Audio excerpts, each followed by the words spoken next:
It's showtime, y'all. Showtime.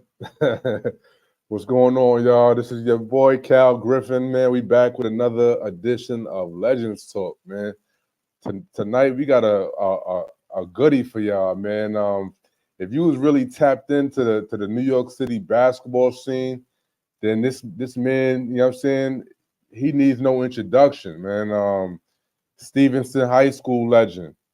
You know what I'm saying? He led them back to back PSL championships back in the late '90s.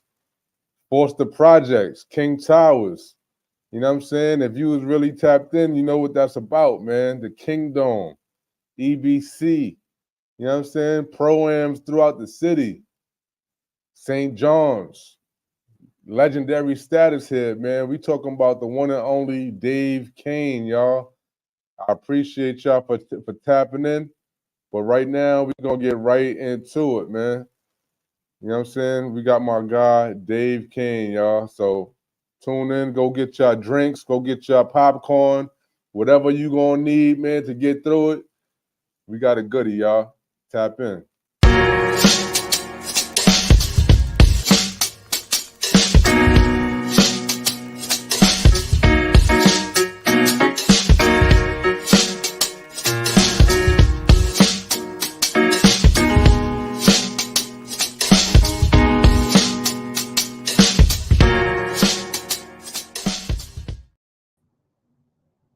Yo. What's good? What's good? Dave, what's good, man? How you? Appreciate the intro right there. That's fire. Hey, man. Hey, I forgot to add in that New York Knicks preseason and all of that, Yeah. man. We gonna get to that though, man. Okay. I appreciate you for joining me, man. All good. You know, first and foremost, man, this is an honor for me, man. You know, I was born and raised in Harlem. You from Harlem? Yeah. And you know what I'm saying? I came up watching the director, you know what I'm saying, at Kingdom. It was very, very you know, it was very rare that I missed any games out there. So, Okay. you know what I'm saying? You being out there and just the whole atmosphere, man. You already know how that was. New York basketball at its finest times. Right. And we're gonna tap into a little bit of that, man. But you know, first, man, just let you know this is a platform that I created to give people like yourself who have put in, you know, the blood, sweat, and tears into this game, entertaining, you know, us people with your basketball game. You know what I'm saying? I'm a true fan of the culture. And you, my man, you definitely was a big part of that culture, man. If you know what I mean. Yeah, much appreciated, bro. Much appreciated. No doubt. But yeah, let's get right into it, man. Like I said, you was from Harlem, but where exactly are you from, and how did, you know what I'm saying, growing up in that area shape you into the ball player that you were moving forward? Well, I used to live on 118th and 7th Avenue, but 112th on Lenox was like my block. That was home base. You know, 208 was our park where we hooped at. You know what I'm saying? So that was home base. That was my court pretty much. You know the atmosphere back then, the 80s was what it was. You know, the streets, the gangsters, some of everything. But I was really blessed in the aspect that everybody looked out for me. You know what I'm saying? So even if I thought about going left, even dudes who went left wouldn't let me go left. And then they always made sure I was good anywhere in the hood throughout this city. So I never took that for granted, man. So it just I don't want to say easy for me, but I was definitely blessed. You know what I'm saying? And as far as the basketball aspect, when the older guys first started letting me play with them, that was just like a confidence builder. Like the first year at Kingdom, I was born in probably 85, 86. So I had to be 14 or 15. And they let me play unlimited. I was the only young guy to got to play unlimited. So I think I was 15. So once they gave me that, if they was just playing pickup ball, they needed one, I'd be the 10th man. They're like, come on, shorty, come play. But I wasn't allowed to make no calls. You know, so it's all the little things like that helped shape me. So once I had those two experiences, once I got back to play on my age group, you know, it was a wrap after that. That's tough, man. A lot of people don't recognize you know what I'm saying, being from the inner cities, right? Like a lot of people really looked out for the ball players. You know what I'm saying? That Yeah, really got yeah, a lot of people, like a lot of kids out of trouble. Like, yo, yeah. chill, chill. You know what I'm saying? Once they saw a little bit of promise in your Potential. game, Yeah, a little potential. Yeah. you know what I'm saying? They They get, saw like, you and not say, yo, him, yo, not him. leave Shorty alone. Bother everybody Yeah, else, but leave this one yeah, alone, right? for sure. Word.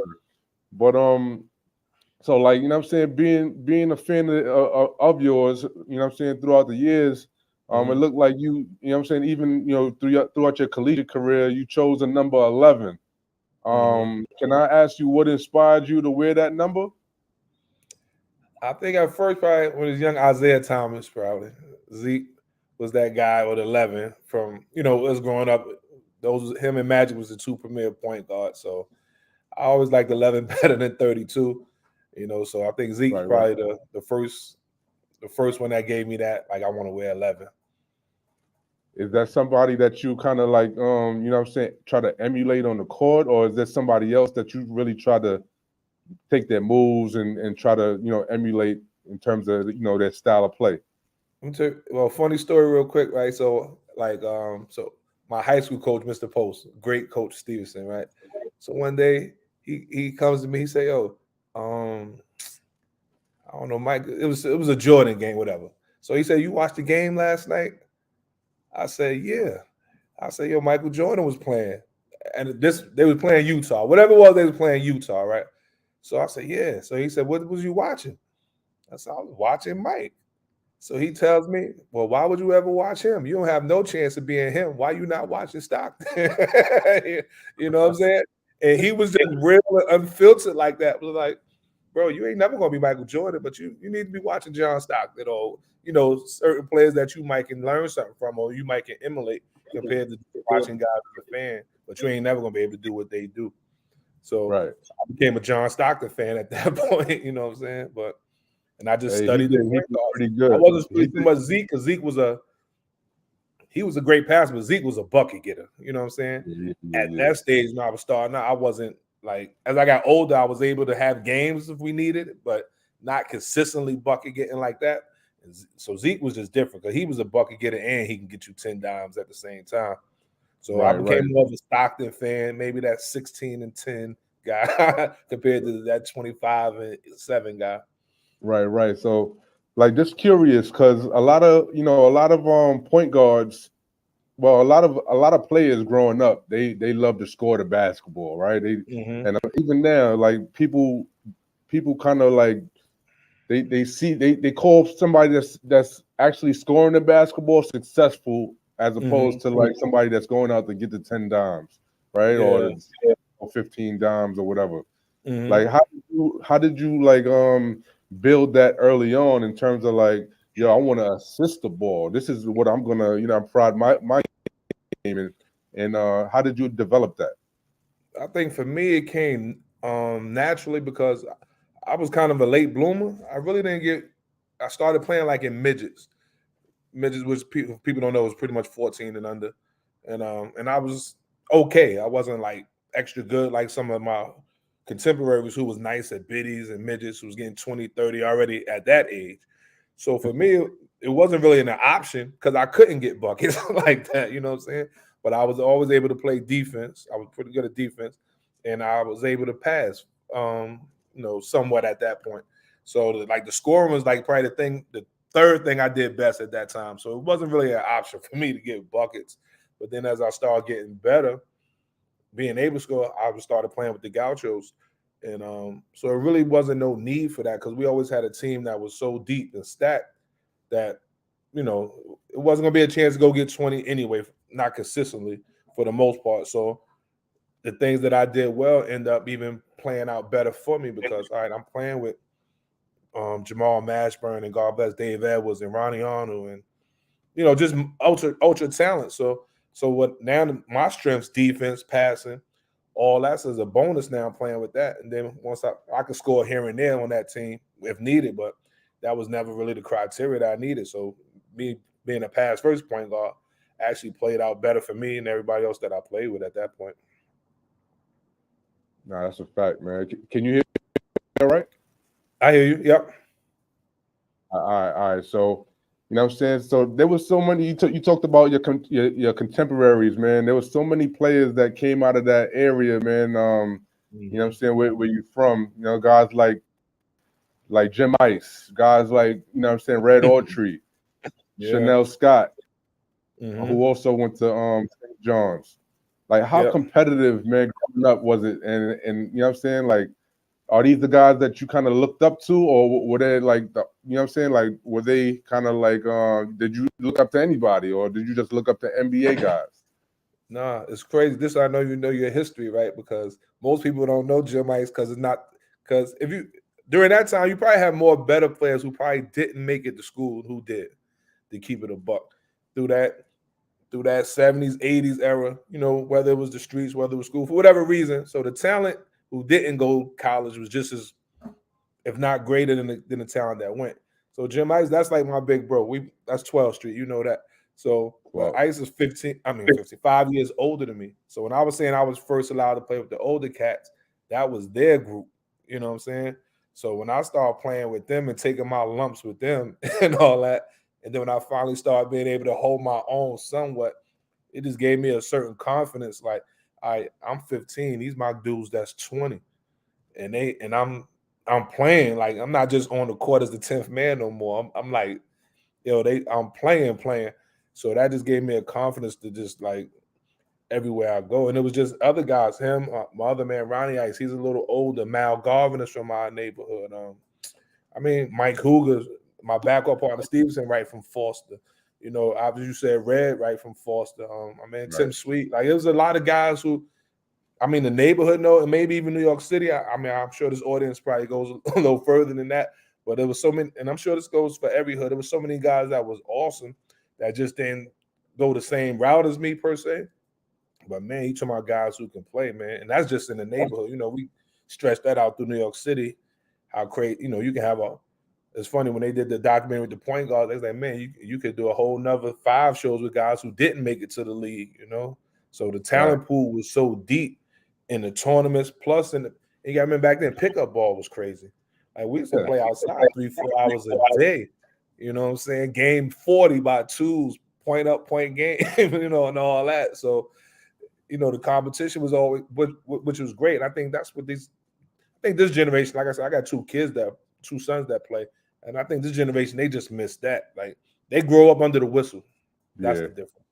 They Yeah. don't got that, we got to learn how to score no matter what. Because, you know, when the park wants to get 38, 36, you're not even scoring game unless it's going to be and one. You know what I'm saying? So they don't learn that. You know, they grew up looking for the foul. We learned how to play. We learned how to play through it.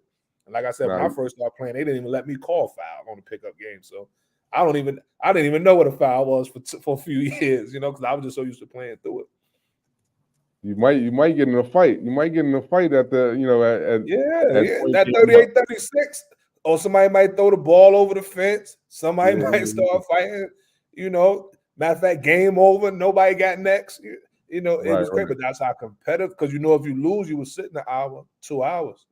Nobody wanted to do that, so the games was that intense, man.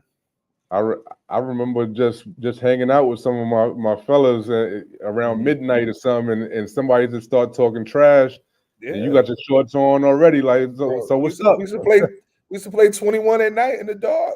Call it the Terror Dome. You know, it's funny. I tell my kids now.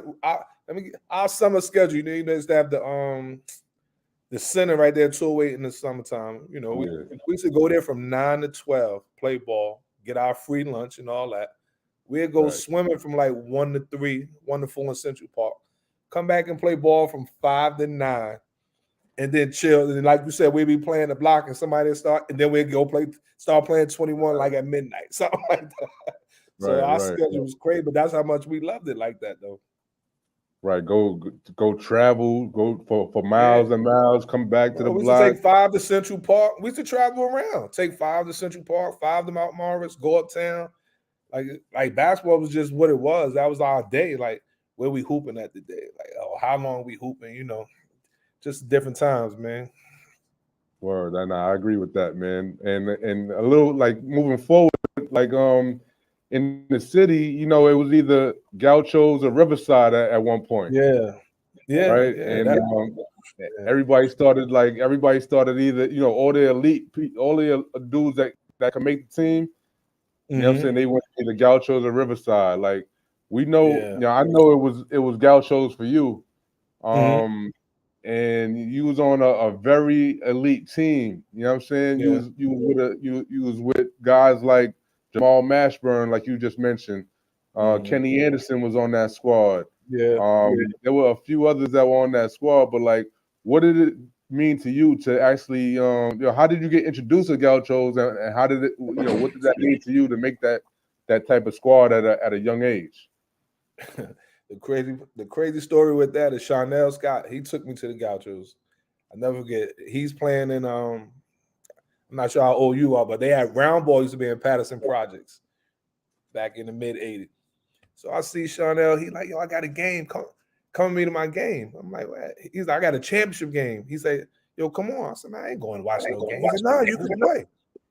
I'm like, nah, I'm gonna play the championship game. I ain't played the whole season. He like, man, just come. I'm telling you. Long story. I go with him to the game. I'll get to play.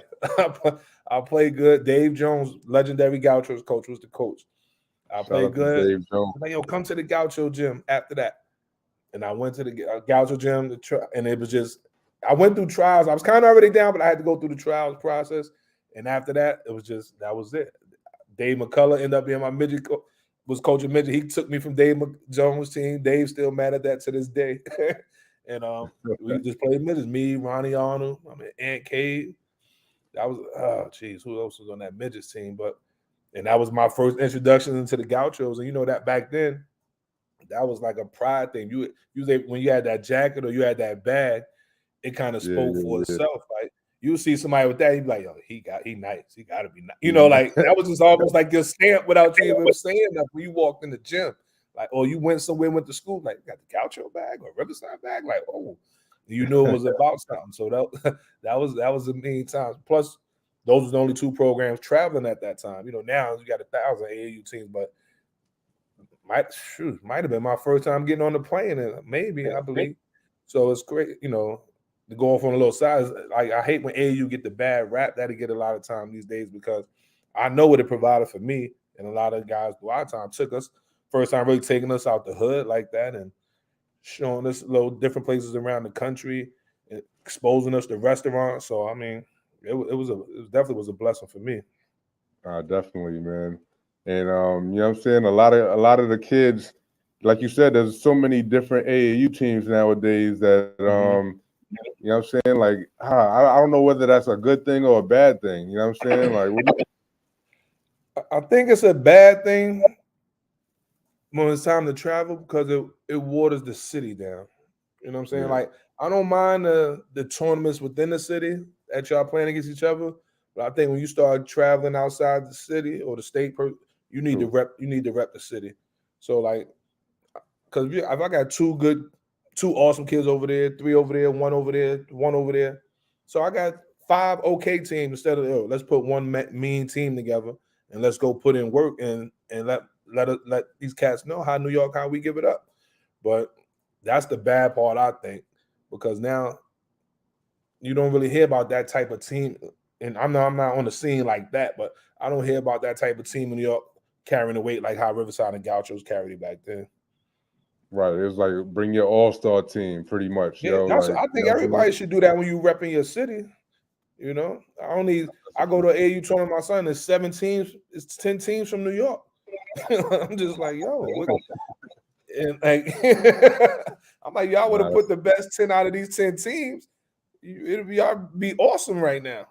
Y'all can play right, against right. each other, y'all get back in the city. But there's a lot of business and politics involved in that now too. So Yeah, very true. Sneaker brands and all types of stuff going on right yeah. now.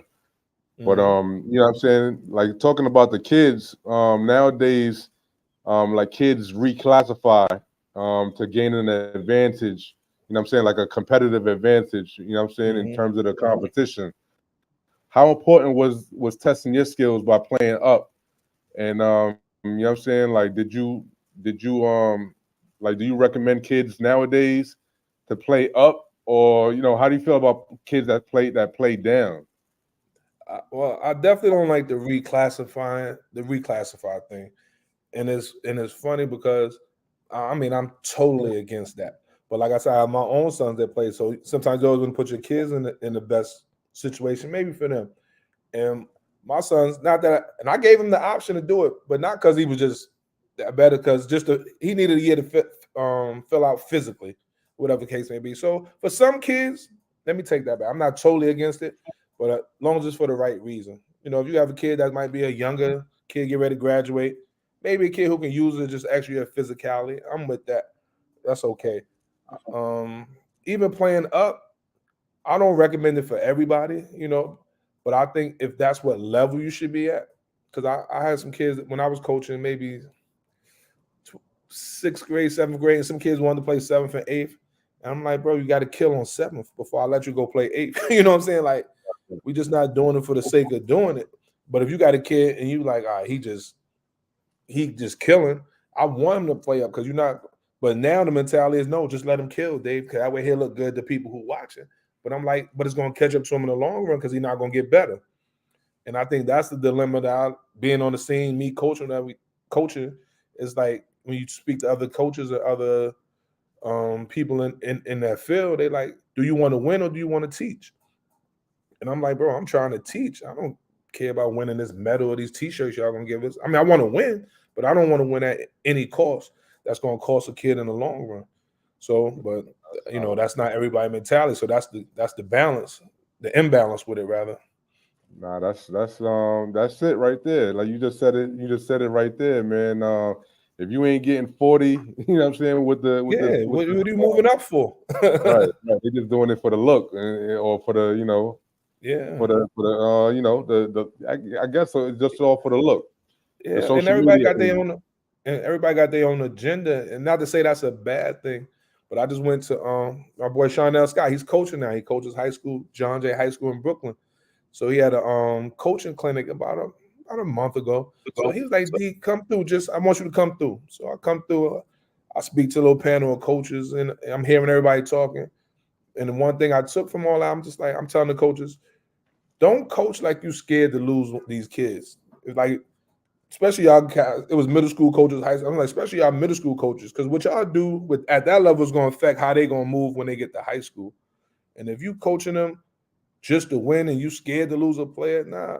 I coached for 4 years, and I'm like, bro, I'm coaching these kids like I'm raising my sons. I'm like, same accountability, same praise, same love, same foot in their butt when need to, all that. And it ain't for everybody. But I'm telling coach, don't compromise principles to try to win a basketball game, because it ain't gonna do nothing but hurt the kid in the long run. So you teach him how to be a man now, take his criticism, take his lumps, take his discipline, and that's gonna pay off later. But if you cater, then when he get to high school or college and he first get yelled at for the first time or chewed out, he looking like that coach is crazy. I'm like, nah, that's what it's supposed to be.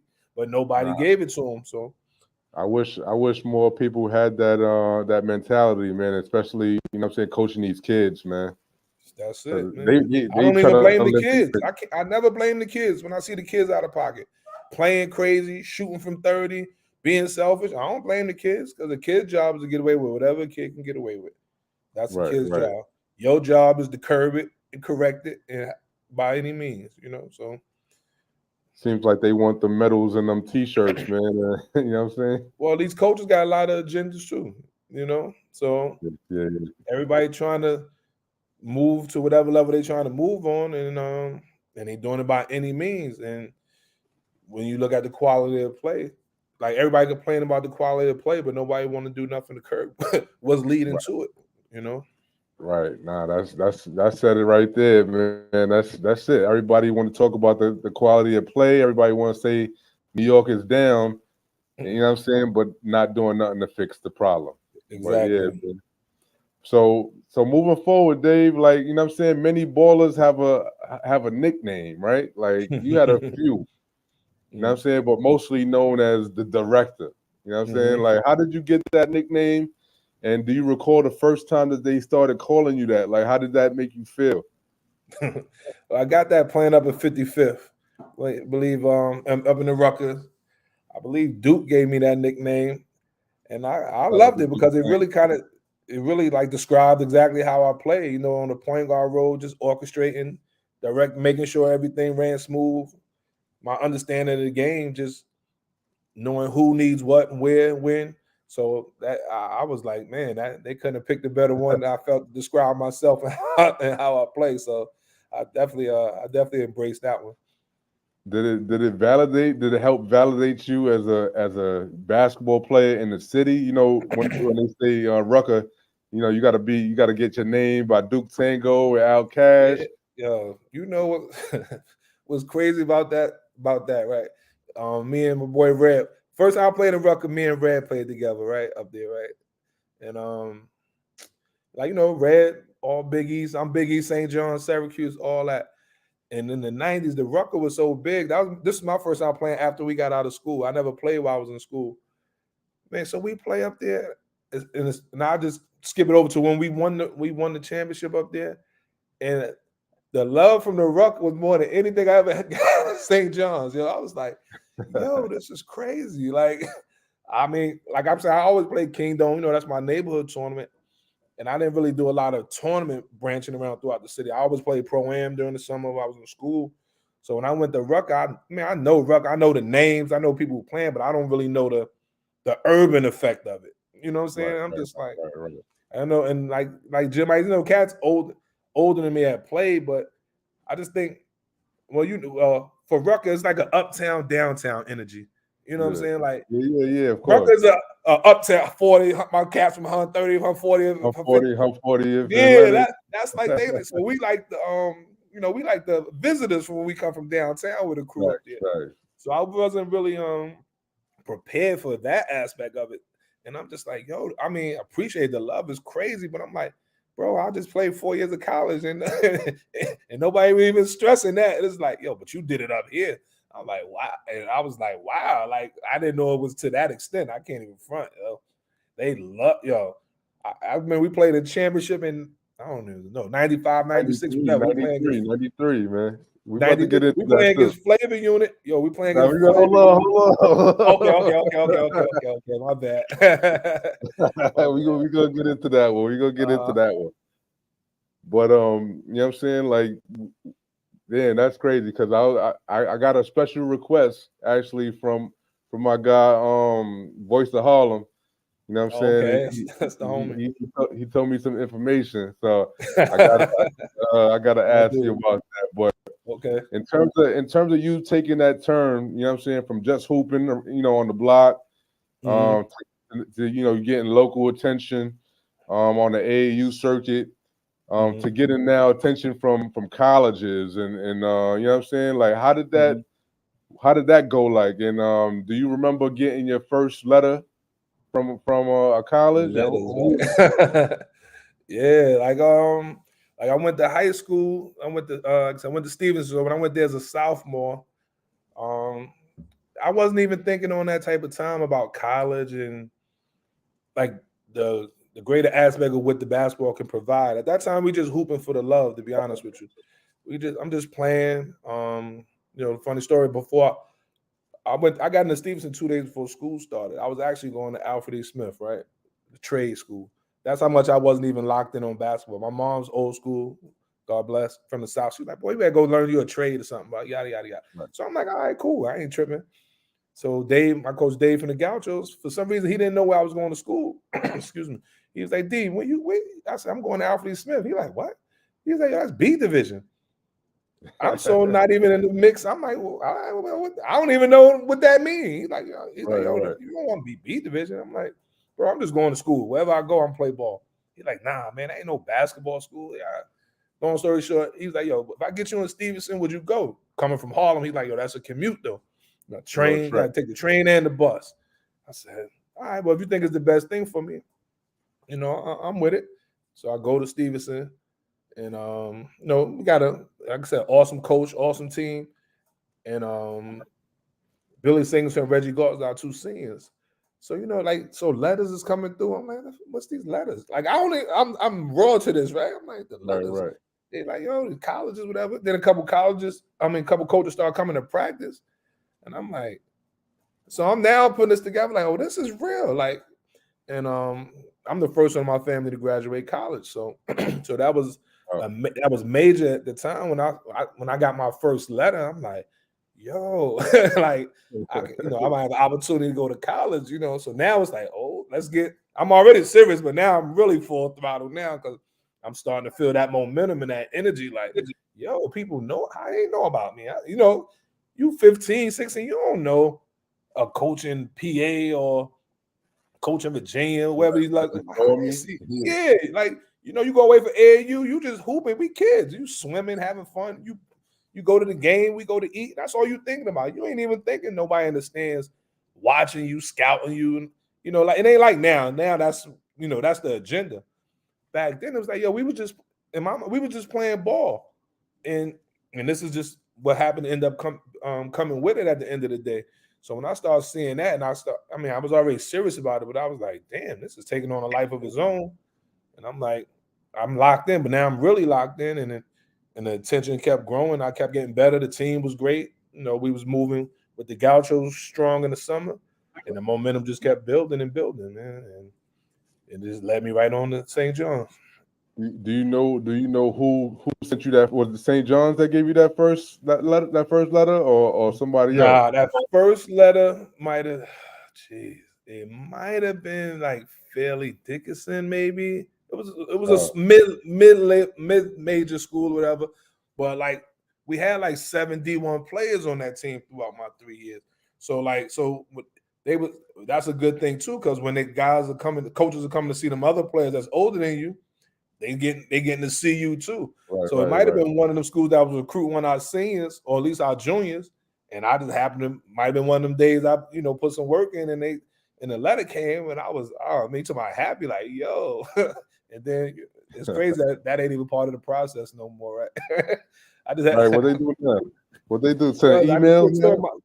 My sons play, and like these coaches, they contact the kids directly now, just on the email or just whatever. And I'm telling the coach, like, yo, how you do? And my sons are like D3 level players, D2 or D. One is in D3, the other one gonna be D2 or D3. So I'm like, bro, how you contacting my son directly, especially if I gotta pay? Like, you ain't offering him no scholarship. Like, he can't make no decision on where he's going if I'm paying. Like, what part of the game is this? Like, these kids are 16, 17, and you think it's all right to talk to my son without talking to his parents? Right. But that's just what it is now, man. It's crazy. Yeah, and the name of the game changed a little bit, man. Yeah, man. It's just crazy. Yeah, we definitely not used to something like that. You know what I'm saying? They had to go through the coach first, and either his coach or his parents you're supposed to go through. But now it's just different times, man. It's really crazy for me because it's like everything that I went through was different, and the way everything about the game is just different from how we grew up or what we believe or what we was taught. So it's double bad for me. It's almost like you got to unlearn everything that you know what I'm saying, that like I try to teach my sons and teach my team the same principles that I was taught, but nobody else enforces that or plays like that. So I teach them this, that, then the third, then when they go play with their high school coach or they go play, nobody's doing that. Nobody's holding them accountable like they should. Nobody's teaching them the fundamentals, and there's no consequences for bad play. Like I tell my son, yo, box out.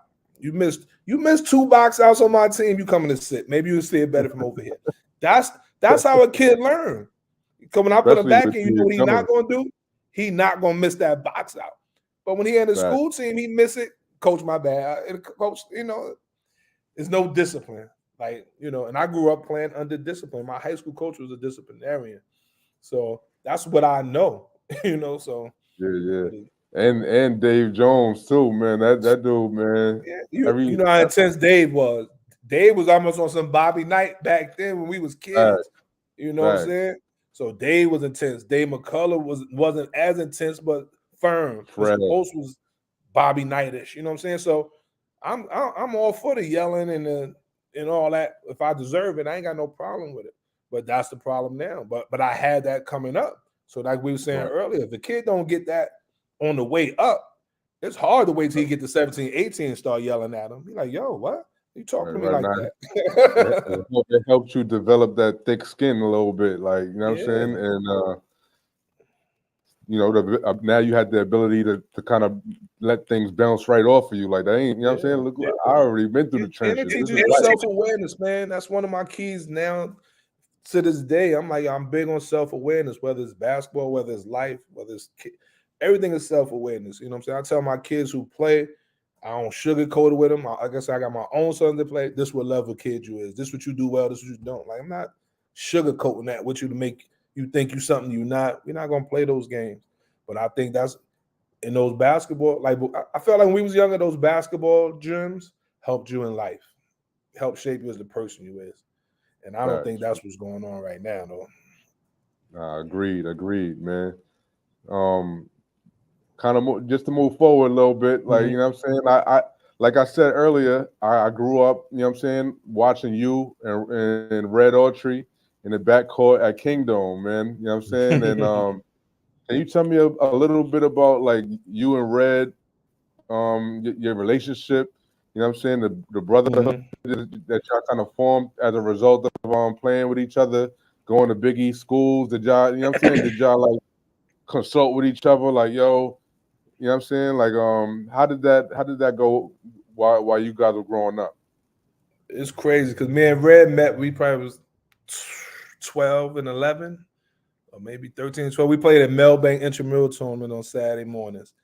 That's where we met, and we was cool. But the crazy part about that story, like probably during our teenage years, me and Red didn't really hang out that much because that's how intense that Riverside Gauchos thing was. Now we from the Mm. same area, the same block, all that. But he Riverside, I'm Gauchos, so ain't no beef, but we just don't rock like Right, that. right. I go to Hey, St. So even through the college, I go to St. John's. He go to Syracuse. He come home that summer, we link up. You know what I'm saying? Like, and he like, yo, man, you know, big bro, I always watch you. That's why I wear 11 because of you. Like, I didn't even know that love was like that, man. And to this day, like, man, that's one of my best friends, man. Like, I just went to their practice a couple weeks ago in Syracuse, and you know, he's doing it. Got his first year coaching up at Syracuse. So he's doing this thing, man. But after we got past Riverside Gauchos, man, we've been thick as thieves, man. That's of my course, of dude, man. course. Now, salute to Red, man. Definitely, you know what I'm saying, a fan of his growing up as well, and he's doing some great things up at Syracuse, man. Yeah. So now, man, like we gonna get right to it, man. In the summer of '93, man, I was told it was said that you played at 55th and you had 50 points, right? You had 50 points. You got the win versus a tough Master Rob team, Curry Thompson and Speedy. Yeah, Speedy was on the team. Can you walk yeah, me through yeah. that game a little bit in terms of like your approach to the game? You know what I'm saying, going against these legends, and you know what I'm saying, being in the neighborhood, man, where bragging rights is everything. Yeah, Uh, yeah. walk me through that. Oh man, that was a crazy week right there because I think we played like Monday, Tuesday, and the championship was Thursday. So that whole week, I was on one that week, bro. I ain't gonna lie. I think I had like 30 the first game, 30 the second game. So it's like, yo, we got Flavor Union in the championship. Like you said, they got the three guards. They got God bless Big Strick, Nell, Tony Green. I mean, they stacked out. So I'm like, yeah. So I this time crazy. I'm at the harbor that day. I'm working at the harbor at that time, I think. So during the day, I'm getting mad phone calls like 2, 3 o'clock. They're like, yo, the park is packed. The park is packed. Like, yo, the game made the 8 o'clock. They're like, yo, the park is packed right now. Standing room only at 2 o'clock. I'm like, all right, now I'm hyped. I'm at work. I'm like, yeah, I'm stretching. Like, yo, I'm ready. You know, I'm antsy because I'm like, I hate gotta wait to 8 o'clock. So we get out of work, get to the block, we link up, we head up there. So my man Pop from 13th Street, that was the coach, it was his team. So he know, like usually my approach to most games is let me just come out, see what's need to be done today. Like, you know what I'm saying? I might come out passing and see who and then I'll figure it out from there. He like, yo, bro, not that. And I wasn't doing that anyway. The first two plays, he's like, not today. Fuck, come out, get busy. They don't. And you know, him and Warren, his family, you know, Warren was Coach Flavian, so they had their little little bet going on too. So he like, yo, it's on today. Like I need that.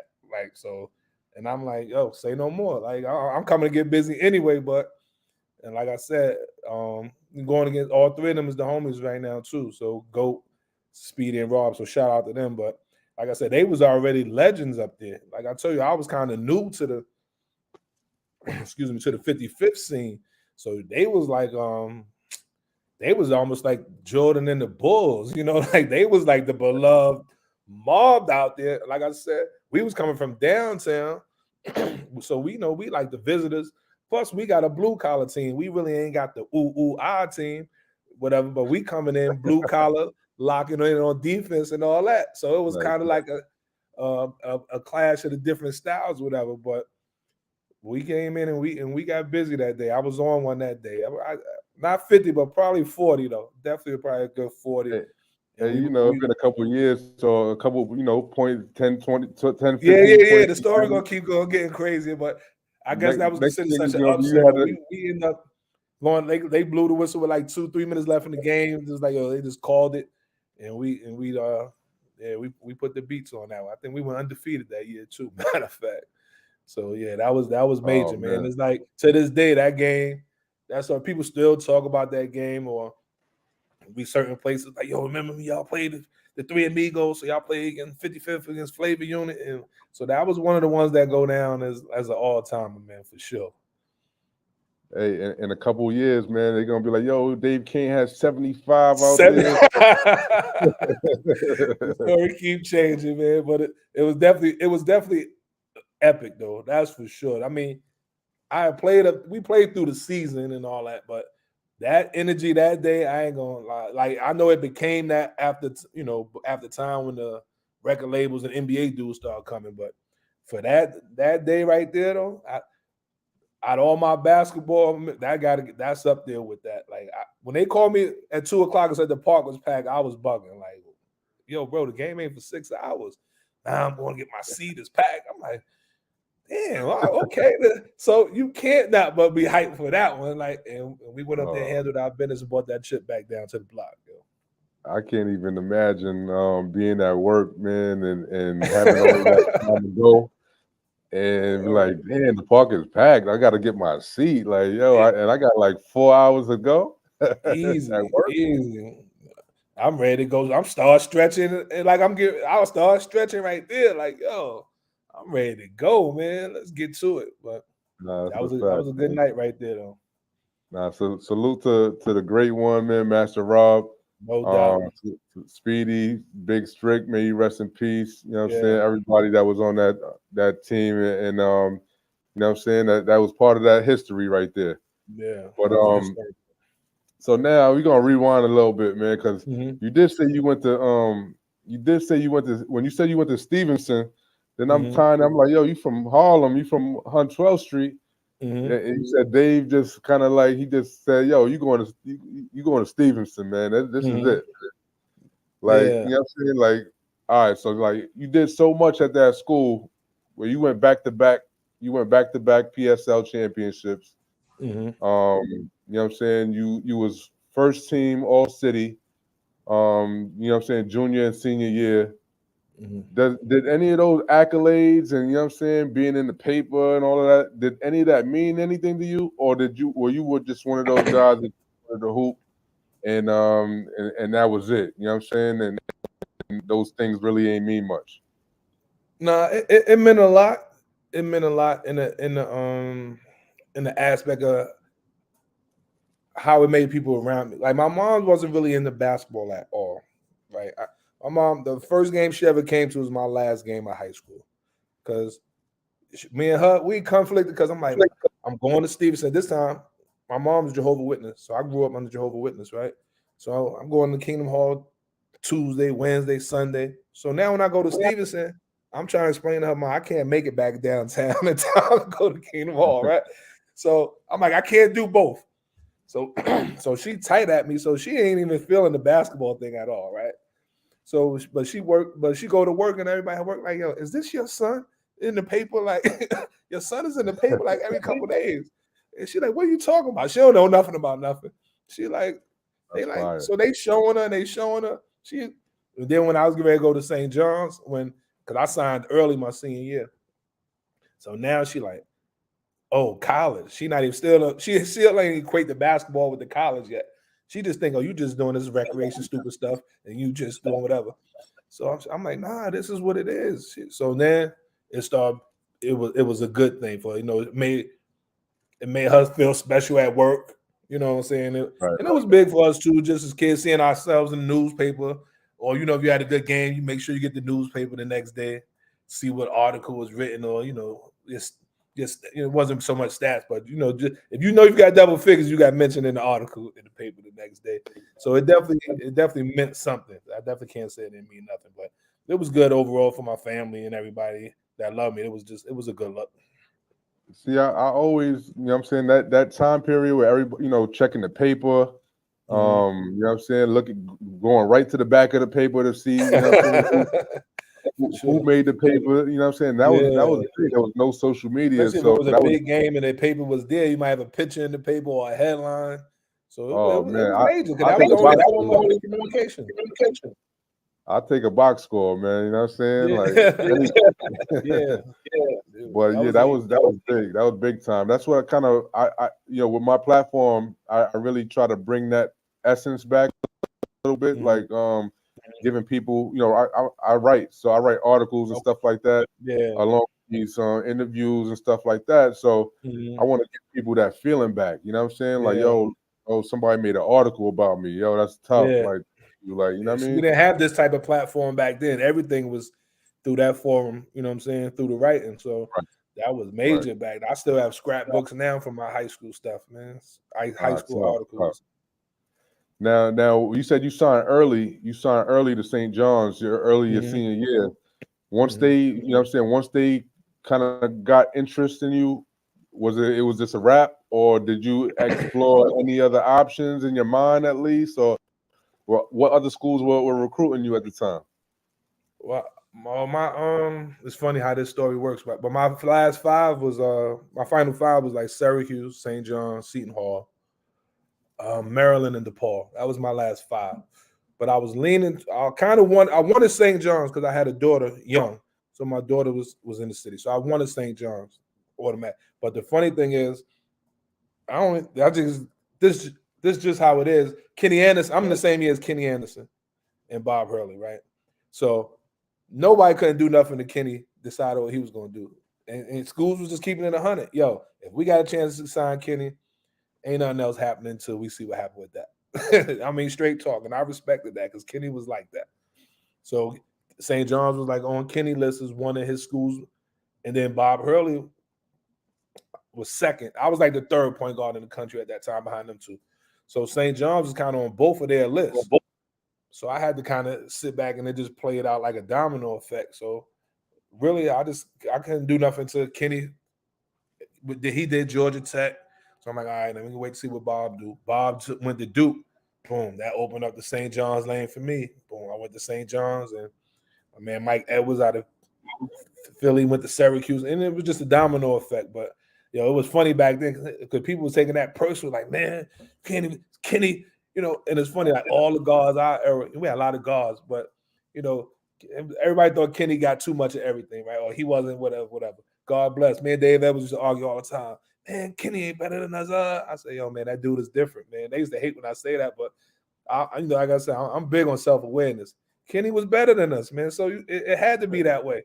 I'm not mad at that, I'm not one of them dudes that can't admit when somebody's better than you. Don't mean I still ain't gonna go at him. I still might not even kill him today.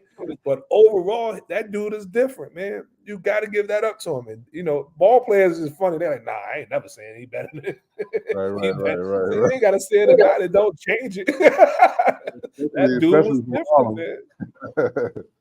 Especially from Harlem. You ain't going to admit nobody better than you. Man. But I'm just like, yo, it ain't going to stop what I do with him, against him. But, like, yo, if somebody say, yo, I got to wait to see what Kenny, like, I wasn't insulted by that is my point. Like, all right, cool. Like, I looked at Bob more of a contemporary, like, all right, y'all think Bob better than me. I ain't even with that. But Kenny, I don't got no problem with having to wait on to see what he going to do. Nah, definitely, man. Salute to the big bro, man, Kenny A. the Yeah, legend. doing this thing at Fisk University too. Shout him out for sure. Definitely, definitely, man. So, you know what I'm saying? When you get to St. John's, you know what I'm saying? Like, tell me about how what that transition was like. You know what I'm saying? From high school ball to now you starring at St. John's.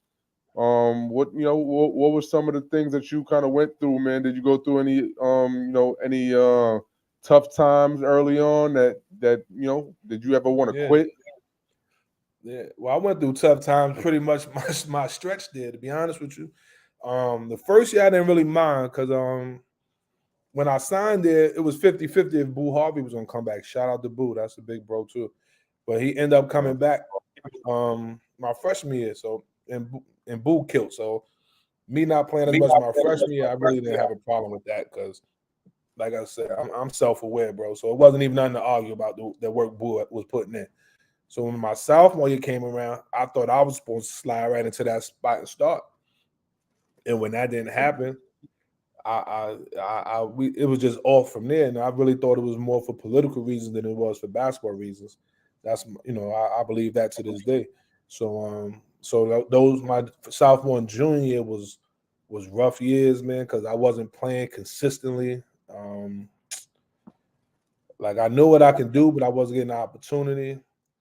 And then at that time, all my contemporaries from New York, all the guards, everybody was like, God bless. Dave was at Georgetown, Red was at Syracuse. Like I said, I was cool. Bob was at Duke, Kenny at Georgia Tech, Khaled and D Phelps was up next. They came through. So I'm like, everybody come home in the summer, putting that, and I'm just like, so I was feeling some kind of way. Like the only thing right. was my saving grace is I was playing pro-am and I went to Olympic sports. Everywhere else I was playing, I was killing. I was doing my thing. Well, when I got back to school, I wasn't getting that opportunity. So those 2 years was like really, really rough for me. A lot of people wanted me to transfer. My high school coach, Gaucho's coach, they was like, hey, let's get up out of there. So I'm like, nah, I'm not doing that. Like I went here because of my daughter. I'm not leaving because of basketball. So I'm not going to do that. Because in my mind, Right. I'm like, I know I'm going to get 1 year out of this because who they were starting in front of me, my boy Jason Buchanan, he's a year ahead of me. So I said, I know I'm going to get one out of worst case scenario. So I'm like, I'm not. And there was times I really did want to quit. It was times I think I probably did quit, to be honest with you.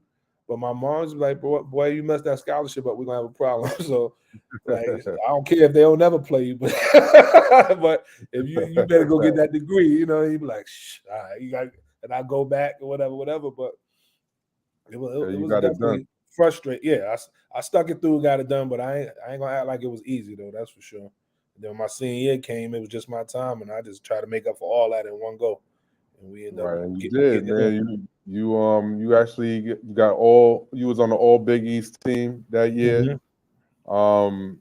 And like, tell me about like, all right, so senior year, you know what I'm saying? You killing, you make the All Mhm. Big East team. When did you start thinking about the next, you know what I'm saying, the next step for you? Like, did was it a situation where you was a lock for the pros?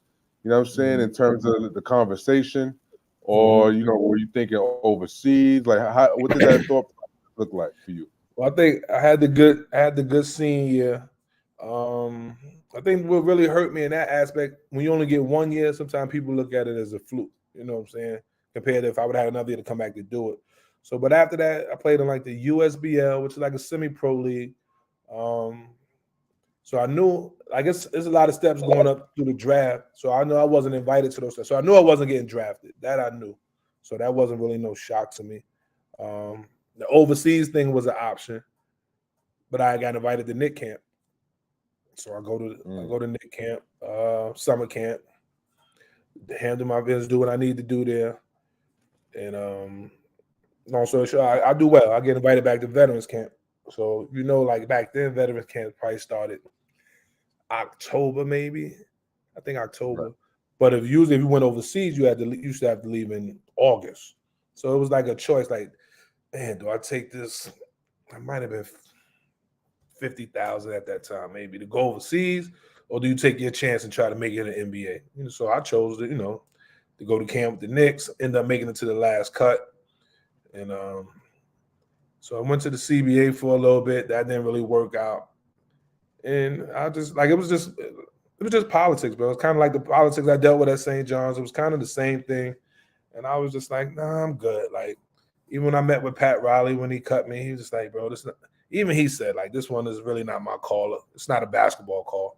So I'm like, all right. So I just got tired at that point. Like, I ain't gonna keep chasing the moving target, basically. Like, so I'm like, I have my daughter. It's time for me. If it's time to hit the workforce, I'm at peace with that, and that's what I did.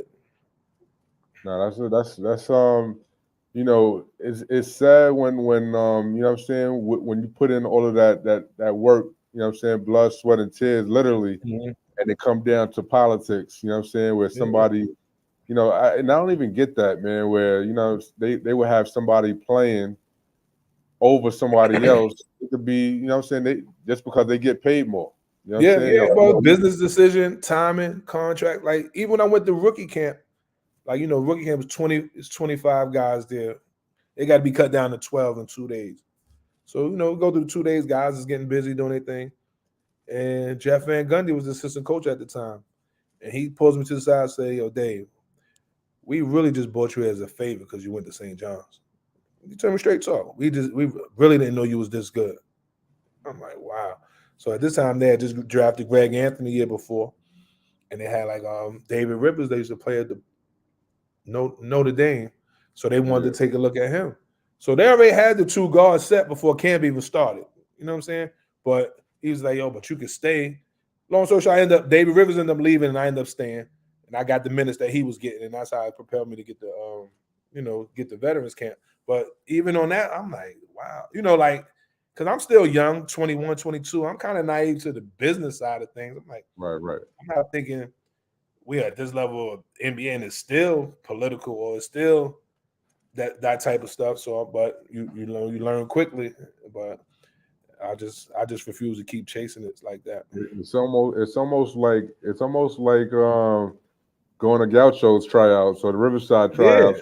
You got 50 you know people here and there's one spot open, 2 spots. Right. There's only one spot. There's only one. They already got the team ready. You know what I'm saying? The team already got got their bags and all of that. Like, you're right.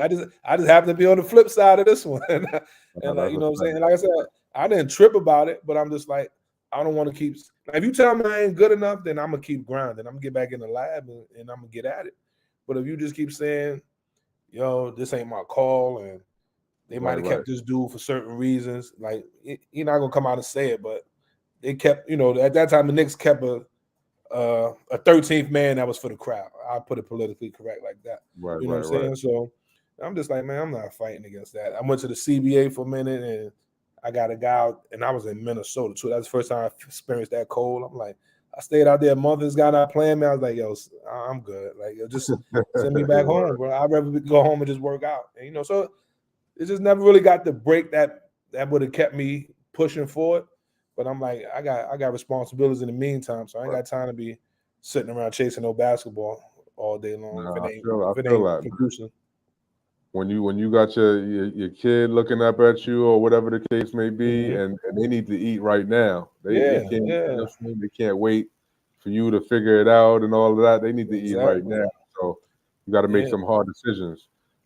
Did like, in terms of the love though, like, you know what I'm saying, did you ever lose? Would you say that you ever lost the love and the passion for the sport of basketball, or did that always stay with you? I don't think I ever lost the love for it. Like, it's crazy because I love to play basketball, but I'm more in love with competition, if that makes sense. You know what I'm saying? I'm arguing with a friend the other day. Not arguing, we just having a conversation, and I'm like, bro, I don't want to win by any means necessary. You know what I'm saying? I want the competition. You know what I'm saying? Like, I got some, like, we go ask some guys to play pickup ball with, and we got our regular 4 old cats YMCA basketball, whatever. But we know how to play the game, so we the dominant team, but we ain't physically done. And sometimes we need a fifth. So one of the guys on the team, he always want to pick the other best guy in the gym, and I'm like, bro, if we do that, we gonna win. We gonna win all day. Like, that ain't what it is. And he like, so what? Like, so I'm telling my man, like, I'm in love with the competition. Like, and even coaching, I'd rather lose a close game, a great game by 1 than win by 30. So I kind of miss that aspect of it. Like, I'm a fiend for competition. Like, I want it to be balanced. I'd rather the odds even be stacked the other way. So I do miss that, but you know, but as the game started changing and as I got older and younger kids are coming to play where we playing at, I'm just like, bro, they don't play the way we play, you know. And I'm like, same thing. I'm like, yo, I'm good. I've been blessed enough never to have no major injuries. I said, I don't I don't need one now, and I just get into boxing and swimming and get my workout that way, and I'm good with it. Hey man, I can respect that, man. You know what I'm saying? You know what I'm saying? I definitely can respect that, man. But Dave, man, you know what I'm saying? We at our hour. You know what I'm saying? Okay, I man, could that was go quick. I could go yeah, see, time flies when you're having fun out here, No man, doubt. with this game that we both love, man. You know Yeah, what I'm saying? You from one end of the spectrum, myself from another end of the spectrum, but still, you know what I'm saying, still managed to bring it together, man, and no put it doubt. together. I really appreciate you. You know what I'm saying, for your time, Mhm. and your stories, man. Likewise, This was bro. a legendary hour for me. And Mhm. again, man, I appreciate you, champ, man. I wish you the best out there. All And right. Dave Cain, everybody, the Hey, director. keep doing your thing, bro. Appreciate you. Appreciate you, man. Yo, Salute. real quick. You used to work at the Harbor, right? I think you used to Yeah, you the yeah. assistant coach with my Yeah. guy Steve Green. I got to Steve shout out Green, my Earl. guy. Yeah, Earl probably still there too. Earl still there. He's You still all right? there. Still Earl, there. He the only one left still there. hey man, they gonna name that. They gonna name they gonna name something after Earl in that. Yeah, In Earl got that. about 40 up in there almost, man. But yeah, that midnight But yeah, basketball saved a lot of us, man. A lot of people came through there, bro. definitely, For man. sure. But yo, much love to you and yours, man. You already know. Appreciate you, Dave Got you. Kane. Everybody, peace out. Peace. All right.